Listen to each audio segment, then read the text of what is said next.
आज की इस आम सभा में हमारे पधारे हुए अतिथिगण, हमारे मुख्य अतिथि के रूप में माननीय मुकेश अहिरवार जी, प्रदेश प्रभारी भोपाल मध्य प्रदेश।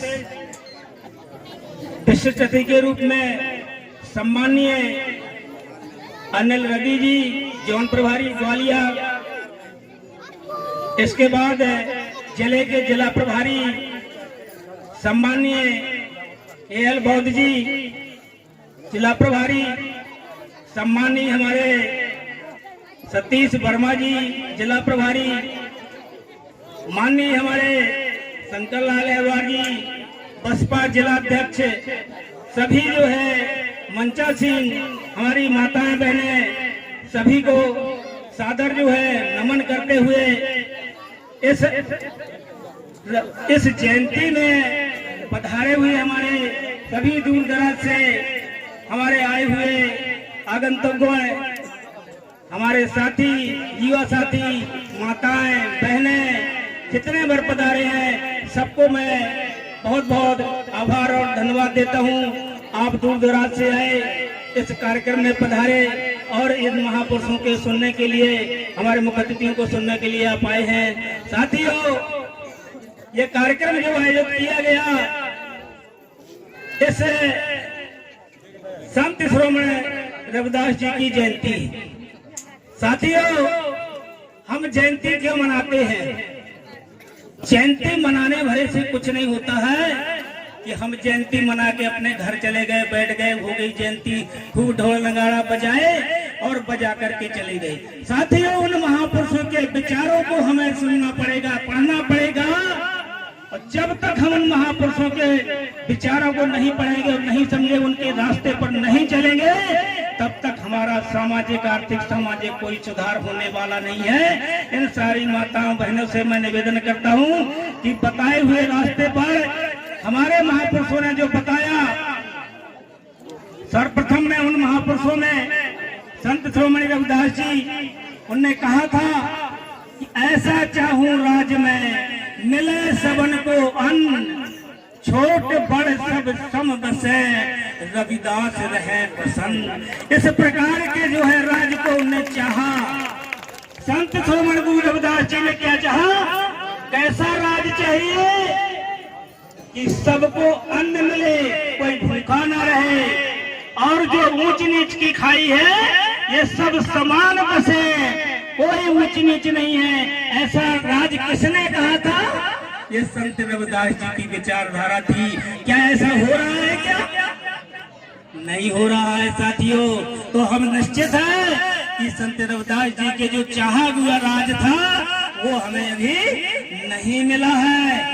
अगर आप लोग चाहते हैं कि संत रविदास जी की विचारधारा के अनुसार राज मिले, तो हमें महापुरुषों की विचारधारा पर चलना पड़ेगा। हमारे महापुरुषों में सबसे पहले हमारे बाबा साहब अम्बेडकर, जिन्होंने इस देश का संविधान दिया, वो संविधान निर्माता। साथियों, उन बाबा साहब को आप लोगों ने पढ़ा होगा, जिन्होंने कहा था कि शिक्षा वह शेरनी का दूध है, जो पिएगा वो दहाड़ेगा।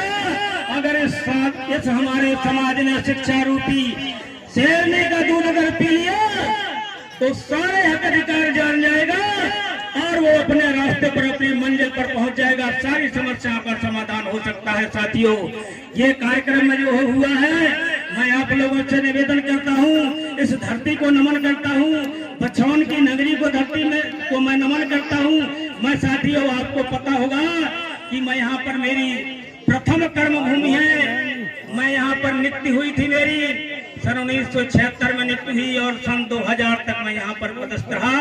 साथियों, मैंने यहाँ पर जो है सेवा की है और सेवा में मेरे पढ़ाए हुए छात्र भी जो है, आज की राजनीति में जितने यहाँ भागीदार हैं, सब मेरे पढ़ाए हुए छात्र हैं। मैंने तन मन धन से उनको पढ़ाया, आज वो कामयाब है। तो वो धरती है ये जहाँ मेरी प्रथम कर्म भूमि थी।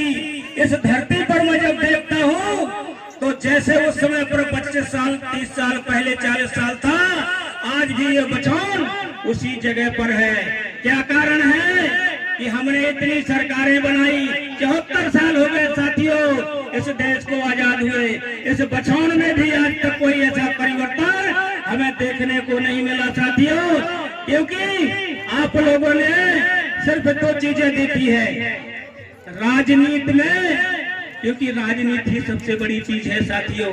राजनीति ऐसी रसती खान, सोचत रह गया, सोच पी गया छान। राजनीति क्या चीज है? राजनीति हमें पढ़ाया जाता है राजनीति मत करो साथियों, राजनीति में ही सारी ताकत है। बाबा साहब अम्बेडकर ने कहा था कि मेरे समाज के साथियों शिक्षित बनो, संगठित रहो, संघर्ष करो, तभी इस समाज को तुम्हारी समस्याओं का समाधान हो सकता है, अन्यथा तुम्हारी समस्याओं का समाधान नहीं हो सकता है। बाबा साहब अम्बेडकर ने सारे हक अधिकार दिए, क्या क्या नहीं दिया बाबा साहब ने, ये बताइए मुझे। सर्व समाज को दिया, लोग कहते हैं कि दलितों को दिया, अरे मैं तो कहता हूँ पूरे देश को दिया। कोई आदमी तो बोले कि हमारे लिए कुछ नहीं दिया बाबा साहब ने। संविधान में सारी चीजें लिख दी, कोई चीज शेष नहीं बची, लेकिन इस देश की व्यवस्था क्या है? इस देश की व्यवस्था में, राजनीतिक व्यवस्था जो ये व्यवस्था है, उस व्यवस्था में हमें कुछ नहीं मिला। 70 साल हमारा हो गया राज शासन चलते चलते, लेकिन यहाँ की सरकारें आई। लेकिन एक बार मैं आप सब लोगों से निवेदन करता हूँ कि अगर इस विधानसभा से एक बार बहुजन समाज पार्टी का विधायक बना दें, तो मैं गारंटी के साथ कहता हूँ कि ये सारी समस्याओं का समाधान होता। आप कहीं तकलीफ और तकलीफ में नहीं जा पाएंगे, इसकी लड़ाई हम छुड़ा लेंगे। आप अपने आप आपकी समस्याओं का समाधान हो जाए, मात्र बहुजन समाज पार्टी का विधायक भर बन जाने दो एक बार। साथियों इस नगर में मैं देख रहा हूँ 20 किलोमीटर के दूर में कहीं पर महाविद्यालय, हमारे लड़के इंटर हो जाते हैं, राजनगर जाते हैं, लौंडी जाते हैं, चंदला जाते हैं, लेकिन यहाँ पर महाविद्यालय नहीं है। बच्चियों के लिए यहाँ पर कन्या विद्यालय इंटर नहीं है, तो ये कमियां हैं। यहाँ पर तहसील का एक कार्यालय है, वो भी एक जो आरआई साहब बैठते हैं, यहाँ तहसीलदार कभी बैठने नहीं आता साथियों। ये कमियां किसकी हैं? जो 70 साल से शासन में सत्ता में रहे, उनकी कमियां हैं। ये मैं तो ये कहता हूँ कि हमारे पुलिस डिपार्टमेंट के हमारे सभी जो है अधिकारी खड़े हुए हैं, इससे पहले बाद वाले जितने चौकी थे वो सब थाने हो गए, लेकिन चंदलाया चौक, बछौन आज चौकी है, आज तक थाना नहीं हो पाया। मैं गारंटी के साथ कहता हूँ कि अगर आप लोगों ने इस जो है चंदला विधानसभा से विधायक बना के दिया, तो पहली प्रार्थना तो मेरी बछौन की होगी, और जितनी समस्याएं, सारी समस्याएं बछौन की सोल्व करके दूंगा। ये बहुजन समाज पार्टी का दावा है। आप लोगों का एक आशीर्वाद, अगर सेवा का मौका दिया तो पता चल जाएगा इन भाजपा कांग्रेस के विधायकों को कि बहुजन समाज पार्टी का कोई विधायक होता है। आपने माननीय बहन जी का शासनकाल देखा होगा साथियों, उत्तर प्रदेश में 4 बार हमारी बहन जी की सरकार बनी, लेकिन आपने सुना होगा, जो हमारे उत्तर प्रदेश के साथी यहाँ बैठे होंगे उनको भी पता होगा कि वहाँ का शासन कैसा था, कि गुंडा माफिया या तो प्रदेश छोड़ के भाग गए या अपने दिल में घुस गए। वो कड़ा शासन बहुजन समाज पार्टी का, वो माननीय बहन जी का शासन था। और ये कार्यक्रम जो है मैं आपसे बता रहा हूँ कि ऐसा शासन चाहिए अगर आपको, तो निश्चित है कि आपको बहुजन समाज पार्टी का चंदला से विधायक बनाना पड़ेगा। और वो विधायक जिस दिन बन जाएगा, तो ये गरीब शोषित जो छोटे लोग हैं, इनकी समस्या तो जो है विधायक बनते ही हमारे अधिकारी कर्मचारी कहेंगे भैया अब खतरा है, बहुजन समाज पार्टी का विधायक बन गया, अब बड़ा खतरा है, अब सावधान हो जाओ, आपकी समस्याओं का समाधान होना शुरू हो जाएगा। ये निश्चित बता देता हूँ, मैं गारंटी के साथ कहता हूँ। तो साथियों मेरा आप लोगों से हाथ जोड़ के निवेदन है कि बाबा साहब अम्बेडकर की विचारधारा पर चलिए, महापुरुषों की विचारधारा पर चलिए, उन्होंने हमें सब कुछ दिया है, उनके बताए रास्ते पर बहुजन समाज पार्टी ही चलती है। इस देश में एक ही पार्टी ऐसी जो सर्वजन हिताय, सर्वजन सुखाय, किसी जाति विशेष की पार्टी नहीं है, ये बहुजन समाज पार्टी सर्वजन की पार्टी है। कोई लोग कहते हैं, हमारे भाजपा कांग्रेस वाले बदनाम करते हैं हम लोगों को, बोले ये तो छोटी जाति की पार्टी है, इसमें क्यों जा रहे हो? अरे साथियों तुम्हें पता नहीं है, बहन जी की सरकार में कितने ब्राह्मण मंत्री नहीं रहे, कितने ठाकुर छत्री नहीं रहे, कितने जातियों के सर्व समाज के लोग मंत्री रहे, वो बहन जी का शासन चला। और जब तक सर्व समाज का शासन नहीं हो, जब तक शासन अच्छा भी नहीं चलता साथियों। इसलिए सर्व समाज के साथियों से मेरा निवेदन है, मेरे हर समाज के साथियों से निवेदन है, आप बहुजन समाज पार्टी को एक बार तो मौका दीजिए, मात्र एक बार मौका दे दीजिए। आप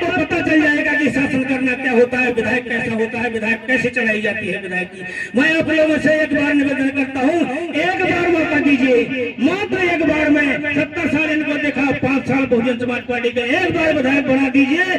साथियों, मैं गारंटी करता हूँ, बछौन तो मेरे लिए मेरा गाँव है, घर है, सारी समस्याओं का समाधान तो मुझे बछौन से ही करना है, क्योंकि मेरा ये कर्म भूमि है, मेरा गांव है। इसलिए सभी साथियों से मेरा हाथ जोड़ के निवेदन है कि आप लोग जो है तन से अपनी विचारों पर बहुजन समाज पार्टी के कार्यक्रम में लग जाइए, बहुजन समाज पार्टी को जिताइए, बहुजन समाज पार्टी का विधायक बनाइए। आपकी समस्याओं के लिए 24 घंटे सेवा के लिए बहुजन समाज पार्टी आपके सामने खड़ी है। इसलिए मैं आप लोगों से ज्यादा समय न लेते हुए, हमें अपने मुख्य प्रभारी महोदय को सुनना है, दूर से आए हैं, प्रदेश प्रभारी हैं, उनको सुनना है। इसलिए मैं अपनी वाणी को विराम देता हूँ। जय भीम, जय भारत, जय विकास।